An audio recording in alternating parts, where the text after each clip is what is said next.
તો આ વચ્ચે મહત્વપૂર્ણ સમાચાર ડાંગથી મળી રહ્યા છે, જે સમગ્ર બસની દુર્ઘટના સર્જાઈ હતી તેમાં 4 વિદ્યાર્થીઓના મોતની આશંકા અત્યારે વ્યક્ત કરવામાં આવી રહી છે। આપને જણાવી દઈએ કે અકસ્માત જે સર્જાયો હતો 300 ફૂટ ઊંડી ખીણમાં આ બસ ખાબકી ગઈ હતી, જેમાં 4 બાળકોના મોતની આશંકા અત્યારે વ્યક્ત કરવામાં આવી રહી છે।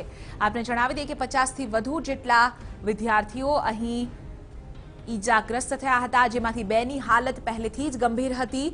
અત્યારે પ્રાથમિક સારવાર તેમને આહવાની સિવિલ હોસ્પિટલમાં આપવામાં આવી રહી છે।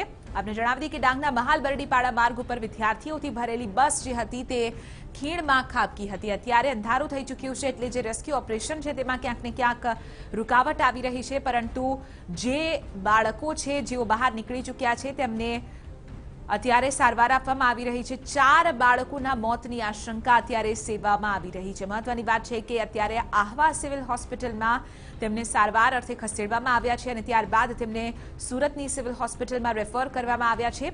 આપને જણાવી દઈએ કે 70 જેટલા વિદ્યાર્થીઓ અહીં પ્રવાસે ગયા હતા। સુરતના અમરોલીના વિદ્યાર્થી હોવાનું અહીં ખુલ્યું છે। ટ્યુશન ક્લાસીસ તરફથી આજે ટૂર હતી તેનો પ્લાન કરવામાં આવ્યો હતો।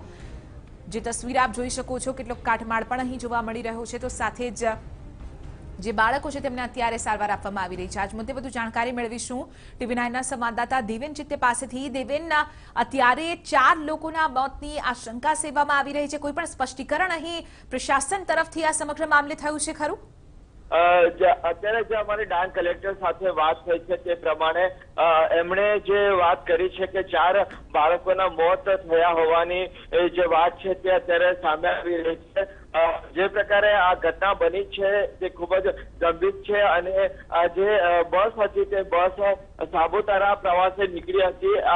સાપુતારાની આસપાસના જે ડાંગના જે નાના જે પિકનિક પ્લેસ છે ત્યાં આગળ આ જે બસ છે તે વિદ્યાર્થીઓ પ્રવાસે નીકળ્યા હતા અને તે દરમિયાન આ ઘટના જે બની છે। મહત્વની બાબત એ છે કે આ બસની અંદર જે વિદ્યાર્થીઓ, શિક્ષકો અને વિદ્યાર્થીઓના પરિવાર એટલે કે પરિવારના સભ્યો પણ આ બસમાં હોવાની વાત મળી રહી છે અને તેના કારણે જે સંખ્યા હોવી જોઈએ તેના કરતા પણ વધારે લોકો આ બસમાં સવાર થયા છે અને તેના કારણે આજે કેઝ્યુલિટીનો જે આંક છે તે વધુ ઊંચો જઈ શકે તે પ્રકારની માહિતી અત્યારે મળી રહી છે। 4 બાળકોના મોત થયા હોવાની અત્યારે જે માહિતી છે તે મળી રહી છે।